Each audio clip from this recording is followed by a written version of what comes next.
Footage आया सामने। बताया जा रहा है कि लड़के के मम्मी के मामा ने ही उसे तांत्रिक विद्या के कारण ले जाकर बुरी तरीके से मारा, जिसकी वजह से बच्चे की हो गई है हत्या। मामला दर्ज कर लिया गया है, जल्द इस पे जांच बैठेगी।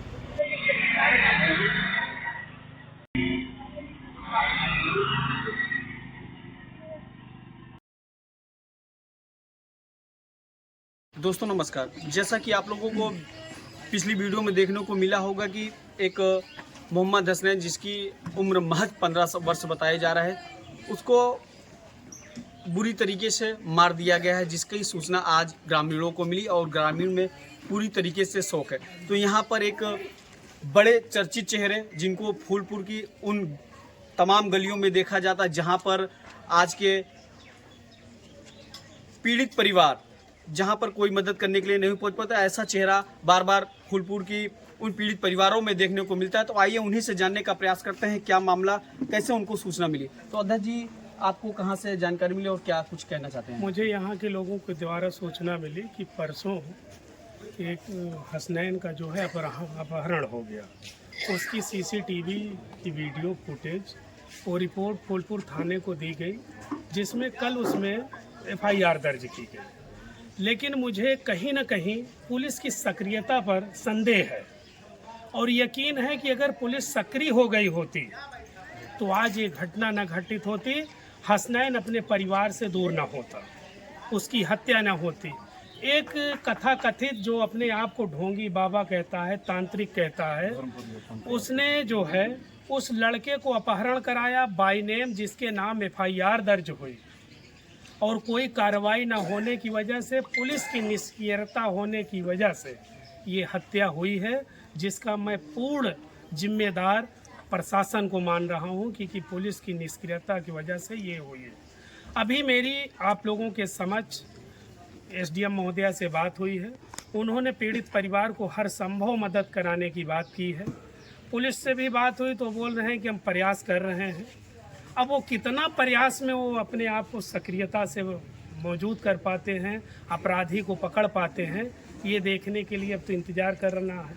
वो दौड़ रहे हैं, लेकिन पुलिस अगर सक्रिय हो जाएगी तो आगे आने वाली ऐसी घटनाएं कभी घटित नहीं हो पाएगी। अध्यक्ष जी, कहीं न कहीं पुलिस वालों की लापरवाही देखने को नजर आ रही कि गुमशुदगी का रिपोर्ट नामजद दिया गया था तो वो अपहरण माना जाता है, और उसके बाद घटना पे जब बच्चे का शव बरामद होती, परिजनों को सूचना दिए पुलिस क्यों ऐसा काम कर दी कि PM के लिए डायरेक्ट भेज दिए?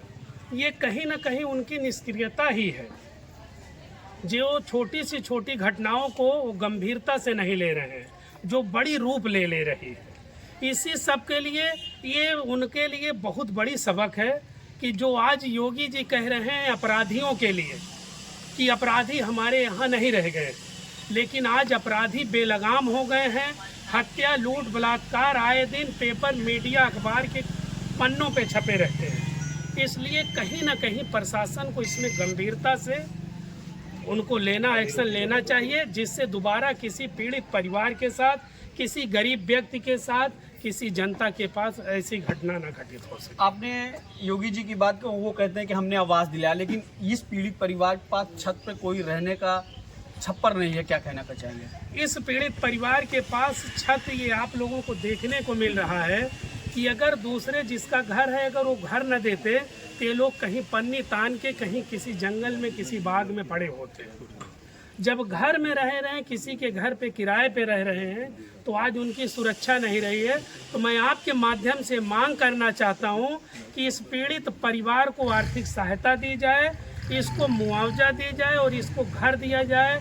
इसके पास न, इसके माँ बाप के पास न कोई ज़मीन है, न कोई आर्थिक सहायता है जीविकोपार्जन करने के लिए, तो उसकी व्यवस्था सरकार कराए। मैं आपके माध्यम से मांग करता हूँ। मैं इस क्षेत्र के लेखपाल, कानूनगो और प्लस संबंधित अधिकारी से कहना चाहता हूं कि इस परिवार की जिसके पास रहने का घर नहीं है, ज़मीन नहीं है, तो मैं चाहता हूं कि यदि आप हमारे चैनल के माध्यम से आप तक सूचना पहुंच रही हो तो इस परिजन को छत दिलाने का प्रयास करें, क्योंकि इस समय ज़मीन के लेकर बहुत ज़्यादा विवाद चल रहा है। अभी हमारे तत्कालीन योगी सरकार प्लस DM और यहाँ तक हाई कोर्ट से भी आदेश आ गया कि जो भी अवैध ज़मीनें कब्जा हैं उसे खाली कराया जाए, तो खाली कराने के बाद ऐसे ही लोगों को वो ज़मीनें मुहैया कराने का काम करे हमारी तत्कालीन सरकार, प्लस यहाँ के संबंधित लेखपाल, कानूनगो और ग्राम प्रधान। बने रहिए यानी टीवी न्यूज़ साथ। जल्द मिलता हूँ नए समाचार साथ। मैं रोहित प्रजापति, धन्यवाद।